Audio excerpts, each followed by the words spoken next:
Hello everyone, जैसा कि हम इसके पहले वाले लेक्चर में आप लोगों को रेंज ऑफ ए फंक्शन और डोमेन ऑफ ए फंक्शन के बारे में जिक्र किया था और फंक्शन की डेफिनेशन भी हमने वहाँ बताया था। तो अब हम लोग जो है डेफिनेशन ऑफ फंक्शन के जो डोमेन है, कोडोमेन है, उसको हम कैसे समझ सकते हैं, तो एक एग्जाम्पल के माध्यम से यहाँ समझाने का हम प्रयास करते हैं। तो आइए चलिए देखते हैं कि कैसे हम एग्जाम्पल के माध्यम से डोमेन और कोडोमेन, किसी भी फंक्शन का डोमेन और कोडोमेन कैसे हम समझ सकते हैं। तो यहाँ पहले तो रेंज की परिभाषा एक बार फिर से अपने दिमाग में बैठाइएगा कि रेंज की परिभाषा क्या होता है, किसी भी फंक्शन के रेंज की परिभाषा क्या होता है। तो range of the function f of a equal to Y belong to be such that f of x equal to Y, यानी कि हम यूँ कह सकते हैं कि जैसे हम मान लेते हैं कि a से b में कोई फंक्शन क्या है, डिफाइंड है। तो सच दैट हम यहाँ लिखते हैं y equal to f of x लिखते हैं। इसका मतलब ये हुआ कि अगर x जो एलिमेंट है अगर सेट a का है, तो यानी कि पहले सेट का जो पहला एलिमेंट होता है वो डोमेन कहलाता है, और इसी का जो इमेज होता है, मतलब x का जो f इमेज होता है वो सेट b का होता है। यानी कि सेट b के एलिमेंट को हम क्या कहते हैं, रेंज कहते हैं। और the all element of set b is called codomain, उसको कोडोमेन भी कहा जाता है। इसका मतलब ये हुआ कि f ऑफ x जो होगा वो सेट किसमें होगा, b में होगा। यानी कि a के एलिमेंट का इमेज अगर b में बन रहा है तो x का जो इमेज b में बनेगा, तो जो इमेज एलिमेंट होता है उसी को हम रेंज ऑफ f कहते हैं, या उसी को जो है इमेज सेट भी कहते हैं। यानी कि f of x belong to set किसमें होगा, b में होगा। तो इसको हम इस प्रकार भी समझ सकते हैं कि रेंज ऑफ फंक्शन क्या चीज़ होता है। तो इसको एक जो है हम मैथमेटिकल फार्मूले में यहाँ हमने इसको रिप्रेजेंट किया हुआ है कि इसको इस प्रकार समझा जा सकता है। सवाल लगाने के लिए हमको ध्यान में देना बहुत ज़रूरी है। तो सबसे पहले हम फंक्शन की परिभाषा से इस क्वेश्चन को समझाएंगे, उसकी परिभाषा क्या है, कैसे डोमेन बनता है, कैसे रेंज। यहाँ हमने 2 एग्जाम्पल लिया है, हमको पूरा विश्वास है कि इन दोनों एग्जाम्पल के माध्यम से आप लोग डोमेन और उसके रेंज को आसानी के साथ समझ पाएंगे। तो चलिए यहाँ हम समझाते हैं। यानी कि ये जो फंक्शन डिफाइंड है f से f जो फंक्शन है डिफाइंड है सेट a से सेट b में। तो यानी कि सेट a का जो भी एलिमेंट होगा वो एसोसिएट करेगा सेट b के एलिमेंट से, और सेट b के एलिमेंट जो होने चाहिए वो यूनिक एलिमेंट होने चाहिए। अगर वो यूनिक एलिमेंट है तब तो हम कह सकते हैं कि a से b में एक क्या बनाएगा, फंक्शन बनाएगा। मतलब a से b में जो संबंध प्रदर्शित करता है f, इसको एक यूनिक रूल या हम इसको मैथड भी कह सकते हैं। जिस मैथड के द्वारा इन दोनों में संबंध स्थापित किया जाता है वो मैथड क्या कहलाता है, मैथड या रूल या टेक्निक क्या कहलाता है, फंक्शन कहलाता है। अब देखिए सवाल यहाँ दिया हुआ है, अब सवाल को एक बार हम यहाँ पढ़ते हैं। जैसे एक सेट यहाँ ए दिया हुआ है, इस सेट में जो एलिमेंट है क्या दिया हुआ है, एक सेट में जो एलिमेंट है यहाँ मैं लिख दे रहा हूँ कि -1, 0, 1 और 2 है। और सेट बी में जो एलिमेंट दिया हुआ है ये आपका है 0, 1, 8, 9 है।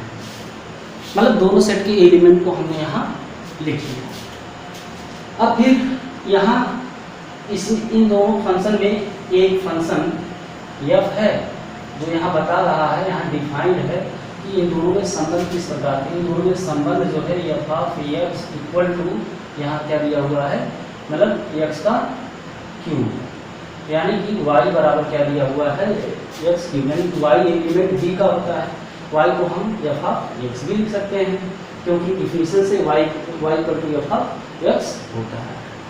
तो हमको विश्वास है कि ये आप जो है फिगर के माध्यम से समझ पा रहे हैं। और हमने पहले ही बताया है कि जो सेट के एक एलिमेंट होते हैं उसे हम क्या बोलते हैं, डोमेन बोलते हैं। सेट ए के एलिमेंट को क्या बोलते हैं, डोमेन बोलते हैं। सेट बी के एलिमेंट को क्या बोलते हैं? रेंज बोलते हैं। मतलब सेट ए का जितना एलिमेंट है अगर इसका इमेज बी में बन जाए तो जो इमेज एलिमेंट होता है वो क्या कहलाता है? रेंज कहलाता है। इमेज एलिमेंट क्या कहलाता है? रेंज कहलाता है। यानी कि डोमेन और रेंज पता हो गए। तो ये जो आपका फंक्शन यहाँ डिफाइंड है, कह रहा है कितना है, और फिर कह रहा है कि एक फंक्शन जो है इसका डिफाइंड है, तो यहाँ से हम डोमेन और कोडोमेन कैसे निकाल पाएंगे? अब यहाँ देखिएगा डोमेन कैसे निकलेगा, कोडोमेन कैसे निकलेगा। तो जो जब सेट ए से बी में एक फंक्शन यहाँ डिफाइंड है, इसी के हिसाब से इसका मान हम यहाँ निकाल लेते हैं। यानी कि एफ ऑफ -1 बराबर क्या है? -1 का क्यूब, जो कि यहाँ दिया हुआ है। या माइनस क्यूब को हम क्या लिख सकते हैं? हल करेंगे -1 आएगा। एफ ऑफ 0 को 0 मान है तो 0 ही आएगा। एफ ऑफ 1 का क्यूब करेंगे 1 ही आएगा। और एफ ऑफ 2 है तो 2 का क्यूब करेंगे कितना आ जाएगा? 8 आ जाएगा। इसका मतलब जो एफ जिसपे एफ लगा हुआ है ये जो है इमेज एलिमेंट है। देखिए एक इमेज एलिमेंट ए हुआ, एक इमेज एलिमेंट ए हुआ, एक इमेज एलिमेंट ए हो गया, एक इमेज एलिमेंट ए हो गया। ये इस प्रकार जो है डिफाइंड है। तो पूछेगा कि इस फंक्शन का कोडोमेन क्या होगा, इस फंक्शन का रेंज क्या होगा। तो हम जाहिर सी बात कर सकते हैं, यानी डोमेन ऑफ एफ जो हो जाएगा, यानी सेट के एक एलिमेंट में इस इमेज में जो एलिमेंट है उसका डोमेन कहलाता है। यानी कि -1 हो गया, 0 हो गया, 1 हो गया और 8 हो गया, तो इसका डोमेन क्या हो गया?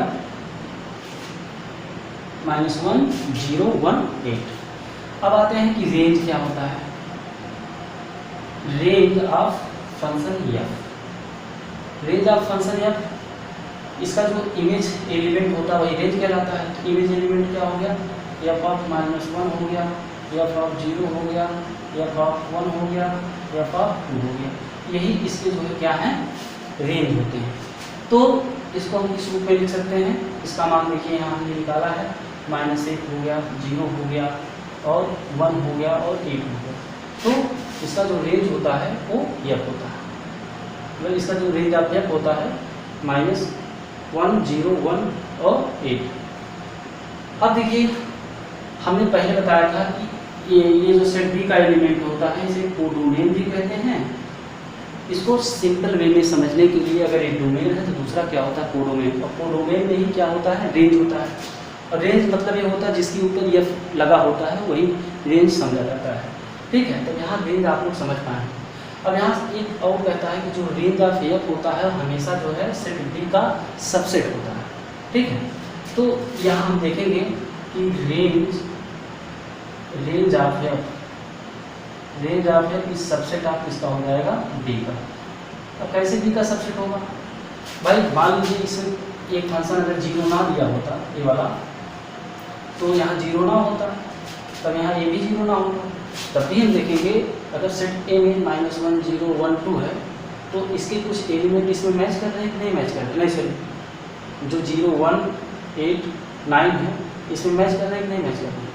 तो यानी कि इस सेट का एलिमेंट इसके इमेज में आ रहा है, तो इसका इमेज जो है इस सेट बी का क्या होगा? सबसेट होगा। सबसेट मतलब ये होता है किसी सेट से कुछ छोटा सा मतलब थोड़ा सा एलिमेंट अगर हम बाहर निकाल लेते हैं तो क्या बन जाता है? सबसेट बन जाता है। तो इसका मतलब यही हुआ कि जो रेंज ऑफ एफ हमने निकाला तो ए एलिमेंट जो है सेट बी के ही मिल रहे हैं, इसलिए रेंज ऑफ एफ जो है इस बी का क्या होगा? सबसेट होगा। तो चलिए हम दूसरे एग्जाम्पल के माध्यम से समझेंगे। एक एग्जाम्पल था, आप लोग जो है डोमेन और कोडोमेन समझ चुके होंगे, लेकिन थोड़ा सा केवल दूसरे वाले एग्जाम्पल से समझना है कि दूसरा वाला एग्जाम्पल क्या है।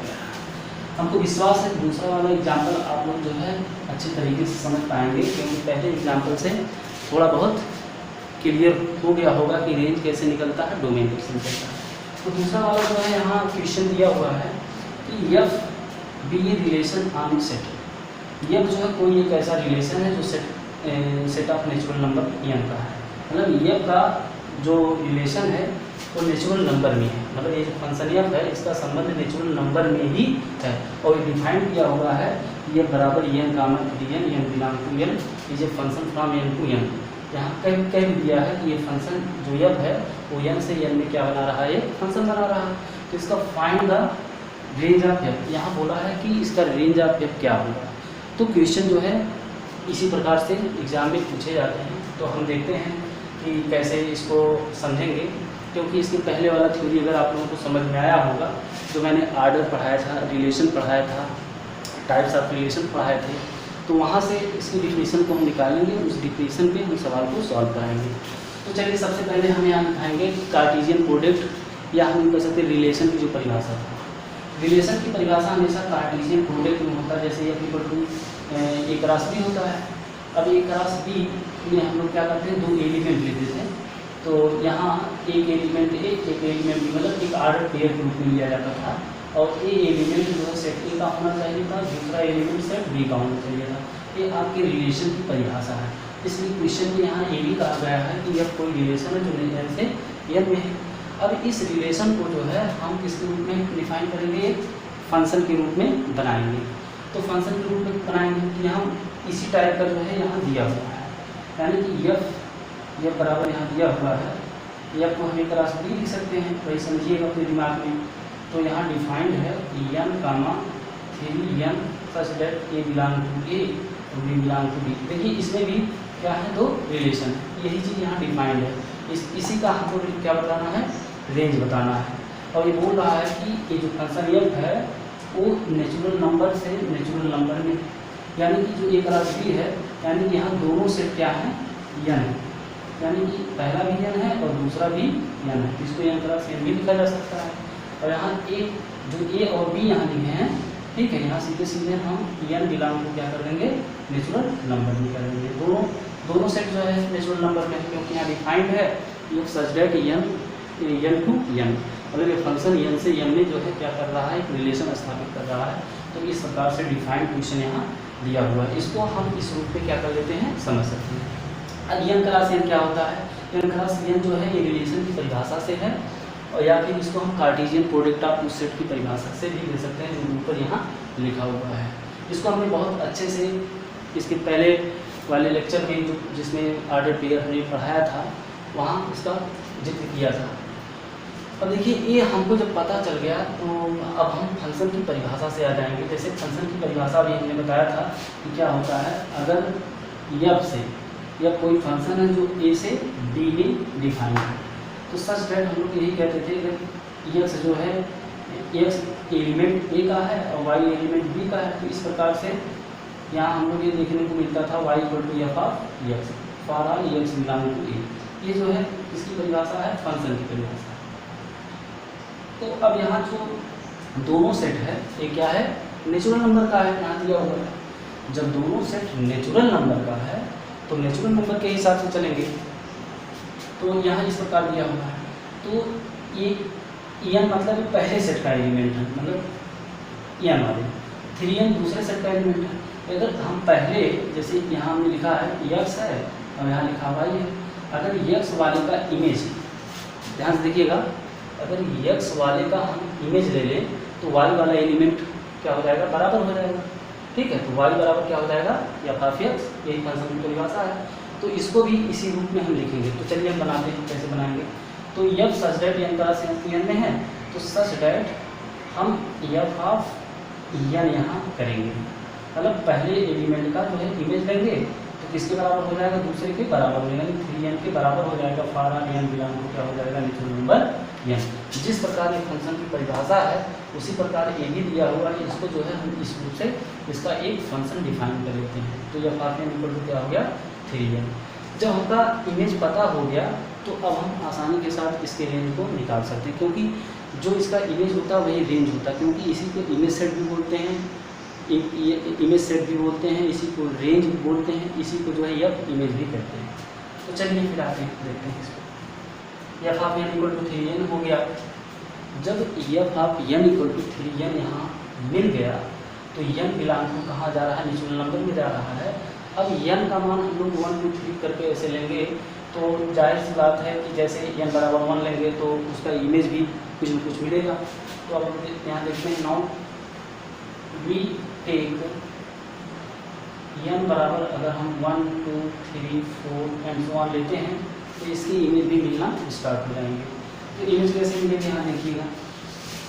तो F of अगर N बराबर 1 रखते हैं तो 3 मिलता है, या बराबर अगर 2 लिखते हैं तो 3 दूनी 6 मिलता है, या बराबर 3 रखते हैं तो 3 3 जा 9 मिल जाएगा। तो इस प्रकार से ये मिलता चला जाएगा। यानी कि अगर इस फंक्शन का रेंज पूछे तो इस फंक्शन का रेंज क्या होगा, इस फंक्शन का रेंज ये हो जाएगा एफ ऑफ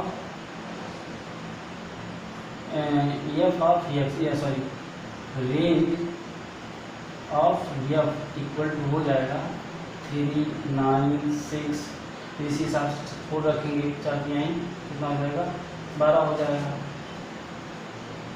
फिर 15 हो जाएगा एंड सो ऑन, कहाँ तक जाएगा इनफाइनाइट हो जाएगा। तो इसका रेंज हो गया। अब सर डोमेन पूछेगा तो डोमेन क्या हो जाएगा, डोमेन मतलब डोमेन ऑफ एफ इसका हो जाएगा, क्योंकि 1 2 3 4 एंड सो ऑन इनफाइनाइट, इसी को हम लोग क्या बोलते हैं नेचुरल नंबर, या इसको सिंपली हम स्मॉल एन भी कह सकते हैं। तो इसका डोमेन जो है क्या हो जाएगा नेचुरल नंबर हो जाएगा, और इसका रेंज जो है क्या हो जाएगा 3 9 6 12 एंड सो ऑन इनफाइनाइट। हमको विश्वास है कि आप लोग जो है इन दोनों एग्जाम्पलों के माध्यम से जो इसके डोमेन हैं फंक्शन के, वो डोमेन हैं आप लोग अच्छे से समझ चुके हैं। अब इसके आगे या इसके अगले वाले लेक्चर में हम लोग जो है एक नई वीडियो के साथ यहाँ उपस्थित होंगे, जिसमें टाइप्स ऑफ फंक्शन के बारे में बताएंगे कि टाइप्स ऑफ फंक्शन मतलब फंक्शन कितने प्रकार के होते हैं। जैसा कि हमने बताया था कि मिनिमम होता है, 1 1 होता है, इनटू होता है, ऑन टू मैपिंग होता है। फिर इससे रिलेटेड कुछ स्पेशल टाइप के भी फंक्शन होते हैं, जैसे फंक्शन में हो जाएगा constant function, art function, event function, बहुत सारे फंक्शन होंगे जिसके बारे में आगे हम चर्चा करेंगे। तब तक के लिए